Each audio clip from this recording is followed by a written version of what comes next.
All right, thanks for tuning in to another episode of Lionheart Radio with your host, Rick Alexander. Today I'm chatting with my buddy, Mark Crandall. Mark, thanks for being on.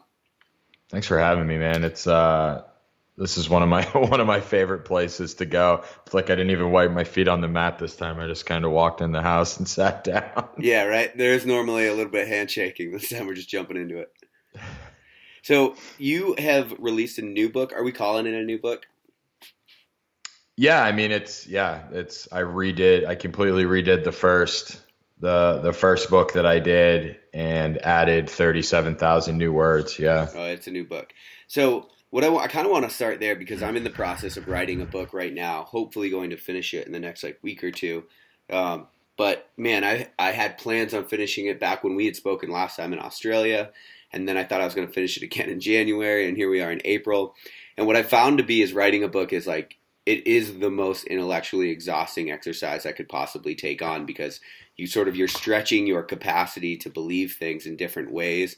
And as you do that, you learn things that might make what you wrote before not as true. And so it's kind of it's this really weird tweaking process. And so the only reason I'm asking you that is did you write this first one and then you were like, man, I don't know that the story is there? Or what was it that pushed you to dive back into the hell of writing a book? Yeah, well, it's funny because I'm already about to dive into the next hell of writing my third book. But thought leaders like us will never stop.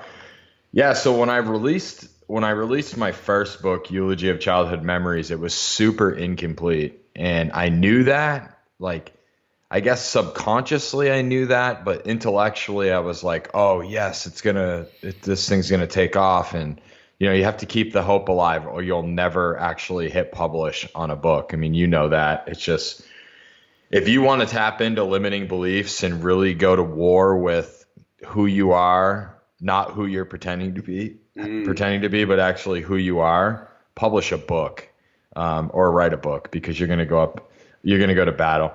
And so when I was finished the first book and I just hit publish and just sent it out to the world, the editing process wasn't professional. The cover wasn't professional. I was just I got to get this out there. There was a lot of fears around what my biological parents were going to think of it. And was I going to get sued? Could I get sued even though I changed the names and all of these fears? And so I just hit publish and I just let it ride and I let it ride and I promoted it for about a month and then I let it fall off. And one of my mentors stated that you should never put anything out into the world. You should never produce any content or release any content that you're not willing to promote for 10 years. And I just got goosebumps when I said that, but it really hit me hard because I wasn't even willing to promote that past a month. And so I just let it ride and I started doing, I started the Purpose Chasers podcast and the Purpose Chasers Academy and everything. And I just started coaching and I got sidetracked and the book was just kind of this thing that I did before. And then I had a buddy, Brian, read the book and I sent him a copy of it and he goes, dude, this is the most epic story I've ever read. 1, 2, even at the end of the book, I still felt like you should die. Your story, as your story went on, I just felt like you should die, you were going to die. And he said, 3, the book is incomplete. You need to finish it. And I was like, well, what do you mean by that? And he's like, dude, I got to the end of your book and felt like you should have died. He's like, it's fucked up how you ended that book. You shouldn't be here. And so I got to thinking about it, and at the time I was working on book 2, which I was gonna title "The Difference Between Being a Victim and Playing One," which happens to be the subtitle of this, my new release. And I was writing it, and I was writing it, and the day that he said that to me, I did a CrossFit workout, came home, jumped in the shower, and I was just sitting with it. When you have somebody who's pretty impactful in your life, it'd kind of be like you if you just drop something in a call and it really hit me. And I'd be like, wow, I'd ponder it. I would sit with it. Your words mean something to me. You know what I mean? And I was just sitting with what he said. And I was in the shower, which a lot of my amazing ideas form. I was in the shower and I take cold showers and the cold water hit me. And it was in the instant that the water shocked my body, I was like, oh my God. this is one book. This is what was supposed to be completed. But Mm, had I not released the first part, I would have never gotten to where I am now with the second part. And then how do I mend them all together? And how do I enhance the first part? And it just like that's 42 days later, I had a draft over to an editor and that was that. bam, that was Damn. that. All right, so I don't know that I saw the conversation go this way, but I want to just break into a couple of things that you said there. First of all, I think that's the best line I've ever heard in my life about writing a book. You said, if you want to go to war with who you really are, not who you pretend to be, write a book. And I just feel like because for some reason your thoughts when you write them and then you read them back to yourself, if they're bullshit, you know right away. Like it's got to be the deepest, truest sense of who you are. Otherwise, you will never be happy with it and you'll never promote it. I mean, yeah, especially when you're doing like you and I, right? Like I know you, like you've become a friend of mine. So like I know you're a thought leader. I would consider you a thought leader, not a leader, because I believe that a lot of so-called thought leaders lack thought. But you're a thought leader. So I know in your writing, your motive is to produce lasting transformation in somebody else. And when you're doing that, there's so much content out there that the idea of original thought is not a thing, right? It's not reality. There is no original thought, but there is original insight, Mm, right? And so I have to battle with myself and be like, oh, well, that's Freud's work, or that's Jung's work, or that, you know what I mean? Like I'm reading the Meditations of Marcus Aurelius right now, right? And it's like, or yeah, whatever. I don't want to name off any other of my favorite thought leaders, but it's like it's their work, it's their work, it's their work, and so you're constantly in battle with like, am I presenting too much of their work? Is my insight actually in this, or am I? I don't want to call anyone out on your show, but like, or am I regurgitating this the same as so and so has, right? And there's a lot of that out there, you know. Like right. there's a lot of thought leaders that are just regurgitating what they've heard, and I don't want to be that person. And I've had some people that I really respect read through it and tell me that it's, you know, straight gas, and I'm just I'm Yeah. excited because, you know, the first people that I had read it, I didn't send it to the co-signers, right? So my mom would have read it and she'd been like, "Oh my God, it was just like the most, you're so powerful." Right. No, I sent it to the people that'll be like, "Hey, asshole, that wasn't a good book." Right. Right. It's so important to have those people too. So important.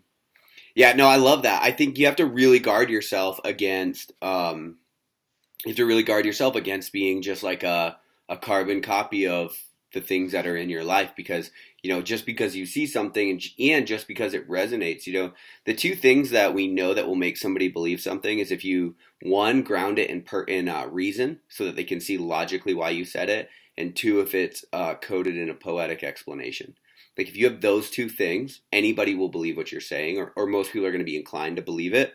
And so you always, I think, as the person, you know, doing whatever, and this is not for just people writing a book, people just going through life, you know, you have to kind of just be vigilant to make sure that like this wasn't presented in a way that made you drop all else and just go that way. It's like you have to be like testing your ideas in the arena and like trying to like really push yourself and ask yourself like, does this even make sense for what I'm trying to do or the situation that I'm in or based on the experiences that I've had. But I know in the last episode that we did on Lionheart Radio, we did get a lot into the motivation space and about how people essentially are just always propagating and regurgitating the same information. And that's why like I try not to share a lot of like memes and stuff on Instagram. Like almost everything I put out there is original just because unless it's like real good and it gets to me, just because I think there's such a propensity for people to do that in our space.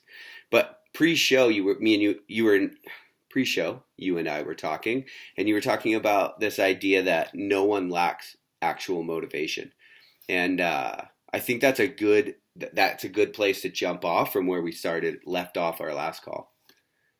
Yeah, and so I'm going to get fired up for the sake of your listeners because this is something that's like pissed me off for a long time. And I mean, I've been obsessed with transformational work for the past 12 years and I've devoted my life to it. So I will continue to shut off from the world and disappear like Rick and go write books and, get super intellectual and philosophical. And there's a lot of hype out there and a lot of individuals in the self-help world that are really pushing the idea of motivation, and no one lacks it. So let me ask you, I want to ask your listeners, if you lacked motivation, would you start all of the things that you do in life? No, you wouldn't. If you lacked motivation, you wouldn't fucking do things, right? But we as humans start 1,500 things and finish 2 or 3, and then we're told and we tell ourselves and society tells us that we lack motivation. No. Why did you stop doing the thing that you wanted to do? What you actually lack is the belief in yourself to fulfill on the things that you want to create in life. And that is what I really, really pound home in Embrace Your Past, Win Your Future. It's like, if you really want to win at life, you need to put more energy into believing in yourself, loving yourself.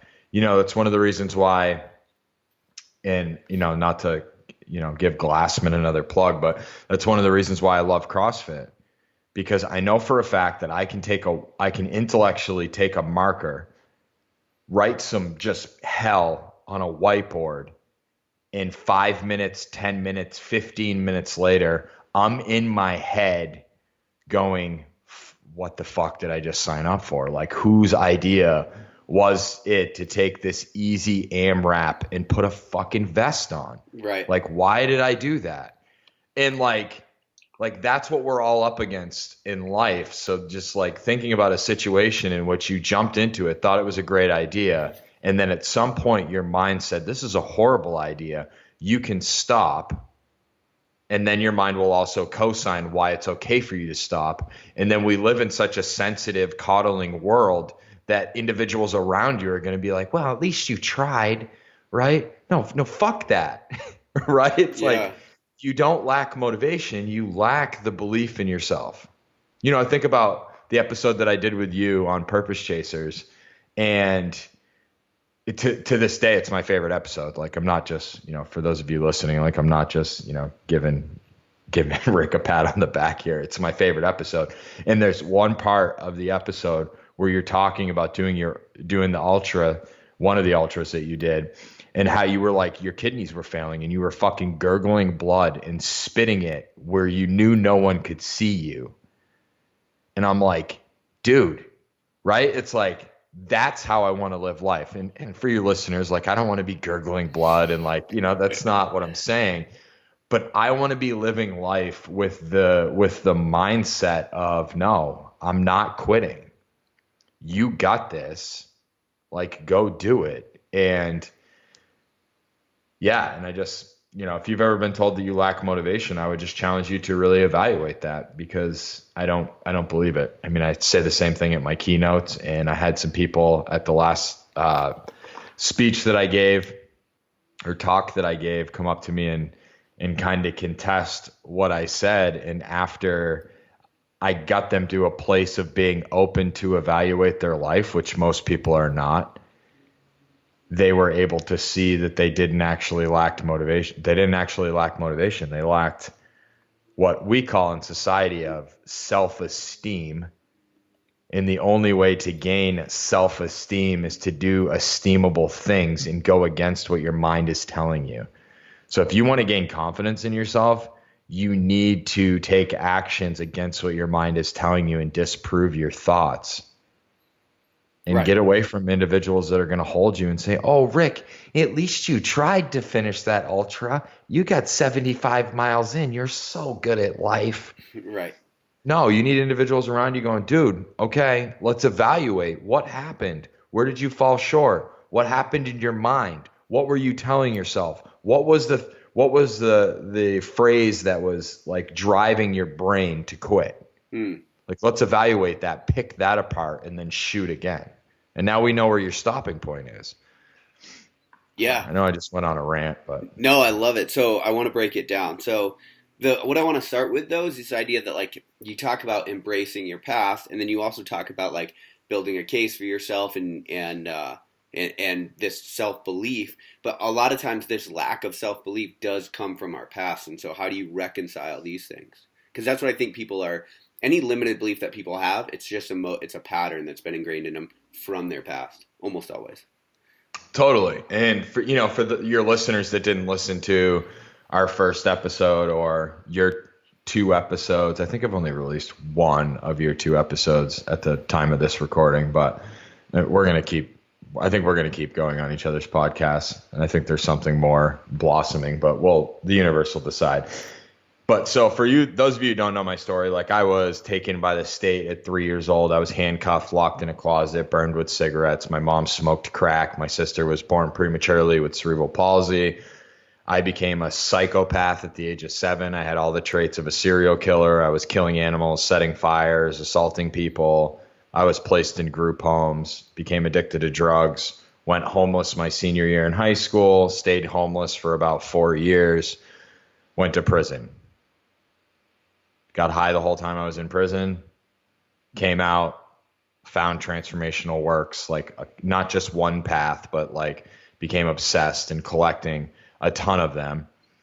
And yeah, just became absolutely obsessed with transformational work. And here's what I found.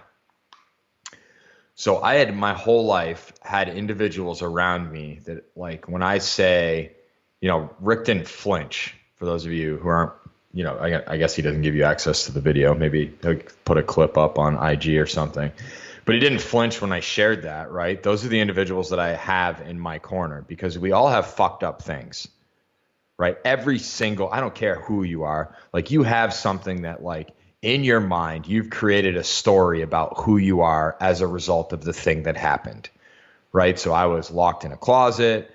And so, the stories that I created you can get deeper. I go real deep into this. I go really, really far into the internal dialogue in my book, but like, I'm unlovable. Everyone who's ever said they love me throws me away.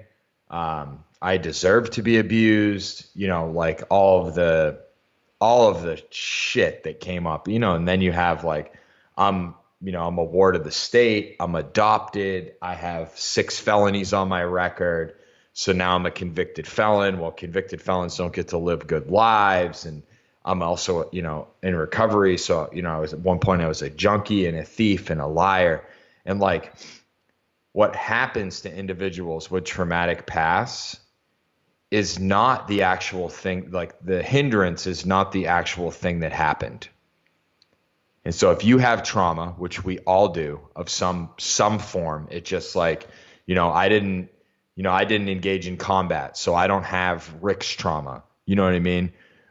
Rick wasn't fucking handcuffed and locked in a closet at 3, so he doesn't have that trauma. But both of us have created stories about who we are as a result of that situation. And we live in a society that feeds off that. So what happens to me is I get a reward from playing the victim. So Keeps you Rick, safe. yeah, Rick goes, "Oh shit, man, that's fucked up. I can't believe that happened to you. You poor kid. That should never happen to anyone." And so what happens to me is I need to continue to intensify the story to gain what I used to get off of Rick's reaction or society's reaction. So I continue to embellish or lie about the story. And as I do this through 20 years, 24 years, whatever the time frame is, I think it was like 24 years of story creating, I continue to embellish and embellish and embellish. And now the thing that happened to me isn't even the thing that's creating the reaction. It's all the embellishments that I've created around the thing that happened. And as a result of that, I've created subconscious stories about who I am and what I'm capable of as a result of something I have no fucking control over. Right? So yeah, like, people live in their past. And that's why I say embrace your past. And, in part 2 of the book, I give step-by-step directions of how anyone can dismantle the house that they're living in, that they call their mind, and rebuild that shit. right? So it's like if you don't want to play the victim anymore, you don't want to be trapped by your limiting beliefs, which most humans are, you need to start back at those places. Like, oh shit. Okay, so I remember the Christmas that I went over to my biological mom's house, and I remember asking her for the candy. I remember her freaking out, her boyfriend freaking out. He placed handcuffs on me and put me in a closet. That's what happened. I created so much shit afterwards Mm. that I really forgot what happened. And what happened is that nothing more, nothing less. But I have made it this massive thing.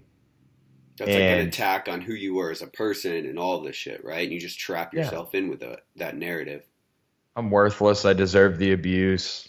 Felons, I just spoke to a bunch of felons and like they were like they couldn't move, right? They couldn't squirm anywhere because here I was them living the same belief systems that they're currently living in.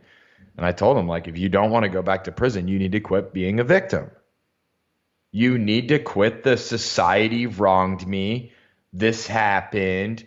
This is who I am as a result of what happened and embellishments and living the like you have to break away. But our society has, and for your audience, I'm also a therapist. I hold two licenses, so I'm not just like speaking out of turn now. Our society has created this blanket called trauma and really made it okay for individuals to just cocoon themselves in this blanket and just be coddled. And don't get me wrong, if shit happened to you, like that fucking sucks.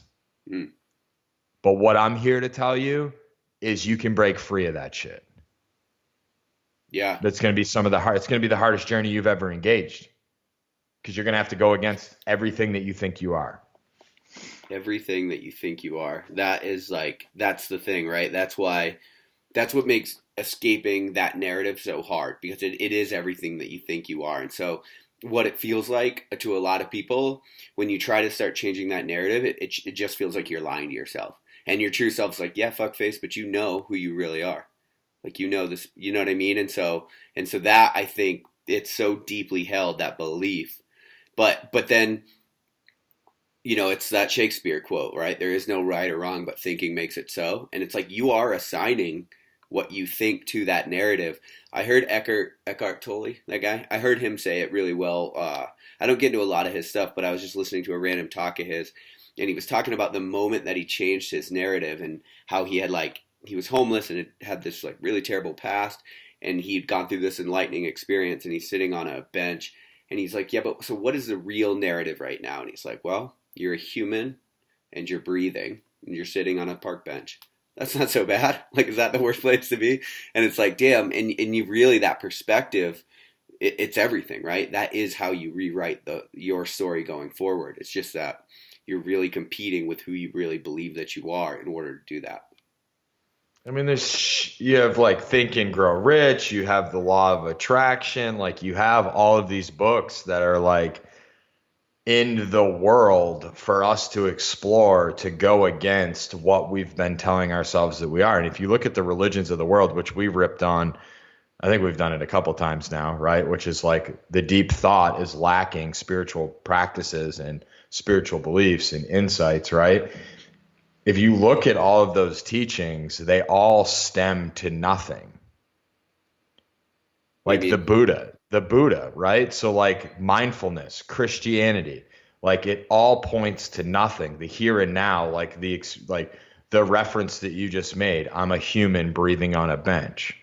Anything else is story that he's creating. Mm, Like it's narrative that he's creating. Like the greatest thought leaders in the world got it. got it. If you wanted, they got it. Like they truly got it, right? But like our society is now like chasing Tony Robbins and like all these rah rah gurus that are like spewing from the hilltops all of this like shit that send people down rabbit holes when it's really, I'm not saying that there's anything wrong with that. There's like perks to all of this journey.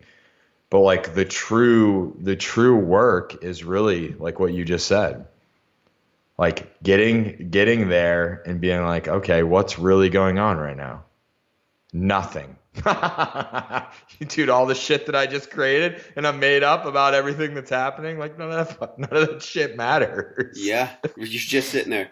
That's it. Like, and that's the thing I always want to say to people is like, man, would it change anything if I gave you the choice? You know, like going forward, because that's essentially what's happening, right? You just are given the choice.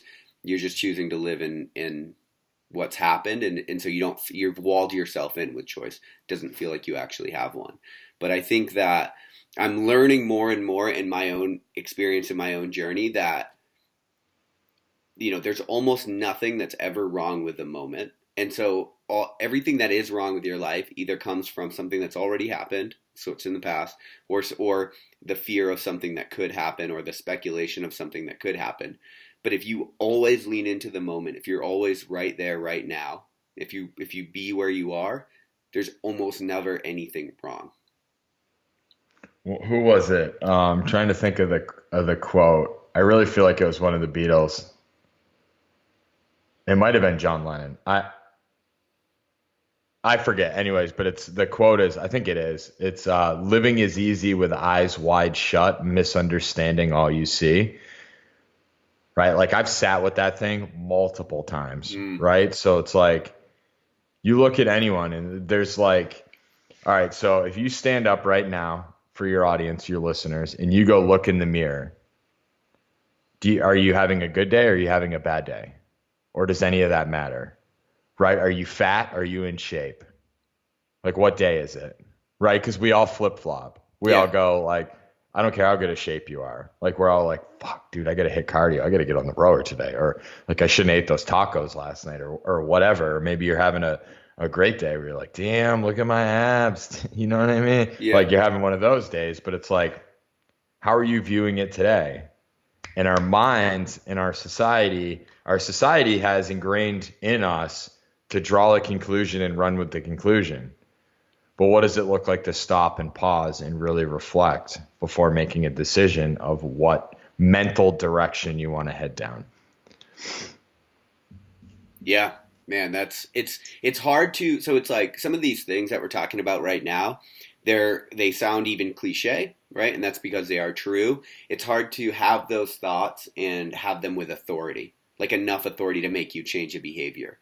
And so when you look at your own journey and the things that you've gone through, and you found this transformational work, and you started like, okay, realizing who you wanted to be, uh, was there a backslide?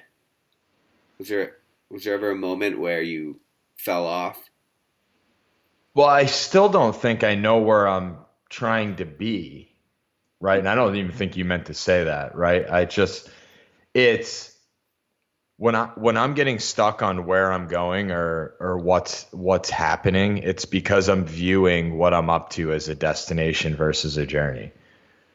Right? So I continue to evolve. I think that's why you and I like clicked up and, you know, talk on a regular basis. It's because like we're continuing to evolve. And when I put a destination on it, that's where I get stuck. That's where I get trapped. That's where I start comparing myself to, oh man, like, I wish one day the Purpose Chasers Academy will be, as big as Rick's Academy. And, maybe I should join the Clarity Academy so that I can like spy on what he's doing in there. And like, you know what I mean? Like just the comparison stuff. But I would say, here's the biggest thing that I'm having right now. So I have a couple friends that have become pretty successful in business, and I'm watching them step on their own values and principles for the sake of a cash grab.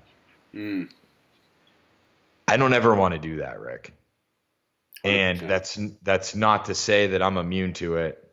I believe that every man or woman has a price for their integrity. I just haven't seen the check get cut yet. Yeah. It's just like I just haven't seen it. And you can be as like value proud as you want, but I've seen some really, really good men and women step on their own principles for a couple zeros or more than a couple zeros. But you know what I mean? I just haven't seen the check get cut. And through the writing of this, the finishing of this book and the writing of it, like my mentors have changed. I had a falling out with a couple of my mentors where I watched them step on their own values, and I would say that's the falling back is like, right. So it's a Sun Tzu quote. I'm like, we might as well keep this like super philosophical for your listeners. If they're Sure. listening to you, they're used to it. So it's, a wise man learns from his own mistakes, but a genius learns from the mistakes of others. And I just love that quote so much. And so when I'm comparing myself to these friends that are doing things that make me uncomfortable, what I'm really asking myself right now, because I truly believe that this book is going to blow, Rick. Like, I truly believe that it's going to. The individuals that have read it have had massive transformation as a result of it. Mm-hmm. And I have to stop and like really, really evaluate, who the fuck are you, Mark? Right? Like, who are you? What are you doing? What do you align with? And keep individuals like you around me. So I guess, you know what? I'm gonna answer this. So this is what's coming to me. It's come to me a couple times. So I guess one, to answer your question, really, truly, outside of the philosophical shit that I just gave, is I've stepped on my own worth a few times throughout this process. And what I mean by that is I charge less than I'm worth for coaching. I make deals with friends, and it never feels good. Mm-hmm. Because I know the value that I'm about to give them, and I'm making a deal with them because I'm questioning my own value as it relates to them, as it relates to our friendship, if that makes any sense. It doesn't work. People do that a lot. People do that a lot. It doesn't work. And the only way that you're really I'm finding, I'm not gonna preach. The only way that I'm finding to really step into my value is to continue to level up what I'm worth. Right? So what I've found recently is I have a minimum rate, and that's what I call my friend rate. For coaching. That's for coaching. That's the minimum that I'll take. And then I have what I charge.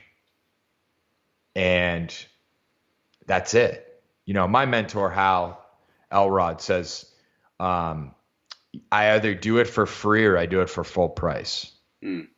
Anything in between doesn't work. Right? So if I do it for, if I'm doing it for half price, the whole time I'm there, I'm thinking about the time, he's thinking about the time that he's not spending with his family. If he's doing it for free, he's serving. If he's doing it for full price, it's an agreement, and it's met, and he's showing up and they're paying, and it's just a deal. But like, you're either doing it for free or you're doing it for full price. He just said that at a mastermind that I attended, and it just really, really hit me. Really hit me. A lot of awakenings. Really, it's like guests on my podcast. When I started, I would let Joe and Sally come on and talk about selling Girl Scout cookies. Now I only want individuals that are next level on my podcast. Yeah. I've turned three people down this week. And what I need to create is like a screening process. Like, you got to fill this, and this out, and kind of buffer myself out of that. But really stepping up my level, and it's easy. It's like that water seeks its own level, right? So it's easy to play with the individuals that are sandbagging a workout, that are not going hard at a workout. It's like easy to hang out with them. It's difficult to walk over to the people that are training like they're trying to feel death at the end of it. That's hard. Mm. Because that means you're about to step into the deep end. You're about to enter the Thunderdome, right? It's like shit's about to get real. That's the shit that I'm trying to get. And so really leveling up my circle of influence. Some relationships have shifted. It's hard. Yeah. One thing, that's, I think, worth mentioning is, well, I really like that you talk about stepping on your own value, because I think whether you're a coach or you're just a human going through life, you are constantly stepping on your own value and undervaluing what you're worth. And obviously that a lot of times comes from that narrative that you have in your head, which is, I'm only worth this much. And it's like, you could literally change your entire worth by changing that narrative. But the other thing I want to mention is, like, you talked about like people selling out, quote unquote. One thing I'll say because I have experience in this, is that you'll only do it once. If you're like at least for me, like that's been my experience. So like I wanted to get out of the military. I wanted to run my own business. Like I had all of these dreams for a life I wanted that was more in line with my values. And they said, yeah, but it's $100,000 to do 3 more years tax free. And so for me, who grew up without money and didn't come from money or whatever, for me, like that amount of money was my number. I was like, okay, yep, I'll do that. And I was just telling my roommates about this.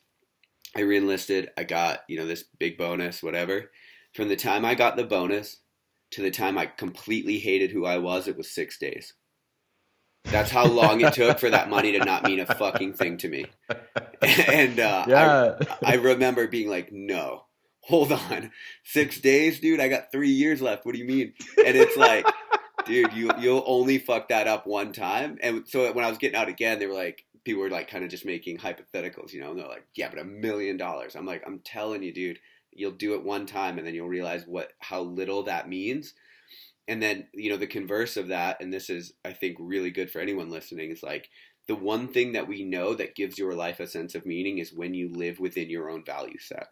So like if you live out of alignment with your values, no matter what they are, because a lot of times people try to adopt values that they think are important, like altruistic values or whatever. But if you don't value it, then you don't value it. Like that's how you're hardwired. So if you live within your value set, then your life will feel like it has meaning. And no amount of money will fill that meaning if that's not a value for you. So I would just say like, yeah, I do believe you. I think everybody definitely has their point. And I also think you can only feel that emptiness one time before you're like, never want to feel it again. Yeah, but I would challenge you to say that you're a rare breed. I would say you can only feel that once, but some people, a lot of individuals that I know never come out. That's interesting. It's literally like, it's like quicksand, right? You remember in the old TV shows in quicksand, that the individuals that stood still could get out, but the individuals who flailed, their heads sunk, right? And it's like some people flail and they play in that, and then others like you take a look at it and like, oh, 6 days in, this money didn't work. Okay, not doing this again. Like some people don't make it out. Some people just continue to step on their own values and just continue to get weirder and weirder and weirder and weirder. Yeah. I would go on a limb to say that you're a rare breed. And for any of your audience that are listening that have experience, you should definitely hit Rick up and jump into the Clarity Academy and find out what the hell he did, because he's talking as if everyone experiences this, but he's a rare breed. Not everyone does. All right, I'll accept that. Yeah. All right. So, all right, one thing I wanted to get to toward the end here is, if you think about everybody that's listening to this show, like let me ask you this: why did you want to write this book, other than the obvious reasons, which is like you're a thought leader and a writer and just you're doing it, but what's the deep why here? I think traditional therapy is super outdated and not effective. I'm on a mission to change the way that our society views trauma and to empower trauma victims, to empower them to have access to truly break free from their past. And, as a therapist, to say that I believe that traditional therapy is outdated, like kind of, I've taken some heat for saying that already, but I don't give a fuck, right? The knee, let's talk about your problems is just it's not effective. Like if you truly, truly want to overcome your past, as I have, you have to, like what Rick was just sharing, like you have to be like, okay, 6 days in, this ain't working. What do I have to do? Because I believe that individuals that talk about therapy view therapy as the solution. If I say nothing else on this podcast, let me say this. You're the fucking solution. You're the only one that can do the work. You're the only one that there's a joke I used to have in when I was in treatment after prison, and my therapist would say, I really would like to see, or would really like to be in your head. Mm-hmm. And I used to say to her, you better bring a SWAT team because you may not make it out. Right. And it was like, that's it. If you truly want to wake up, you better get ready to go into your mind with a SWAT team, because you have so many limiting beliefs and so many cosigns from the world that like you just have to start dismantling it and questioning everything that you think is real. Yeah. Hell yeah. I want to end it there. I love that. I think that that's probably, it's exhausting. It's going to lead you down roads that you do not want to be down. And there's probably no more worthy way that you could spend your time. Mark Crandall, thanks for joining me. Thanks for having me, brother. I'll talk to you soon. Hey, real quick though, for people that are listening to this, because I usually put this in at the end, where can people follow along with you and support your journey? Buy the book. Yeah, markcrandall.net. There's a 4-chapter free sneak peek right there on my website. You can jump in. I give you, if you really want to do the journey, I give you a guided death meditation exercise, which will really get you reflecting on what your purpose is. I give you access to that just for downloading the free 4-chapter book. Awesome. We'll have that linked up in the show notes. So this time, Mark, thanks for joining me. Thanks for having me. All right. Thanks for listening to Lionheart Radio. I hope that the information from today's show will make you fitter, happier, and healthier. For the show notes of this episode and every episode, head to www.lionheartrad.io. Yep, just like Lionheart Radio. And please, if you have the time, head over to iTunes and give us a 5-star rating. It really helps us to know that we're on the right track in delivering you reliable information and value. As always, feedback is welcomed. If you have any comments on the show or like to suggest a guest, send me an email at rick@luavive.com. That's LUAVIVE.com. Thanks for your support, and we will see you next time. Bitch, I feel good. Don't I look stupendous? My shine is so endless, and shit you can do to end this. Even when I'm dead, niggas still gon' bump that chip shit. Coke, white, Escalade on cinches for you dipshit. So you won't forget this. Midwest nigga be the coldest. Cleveland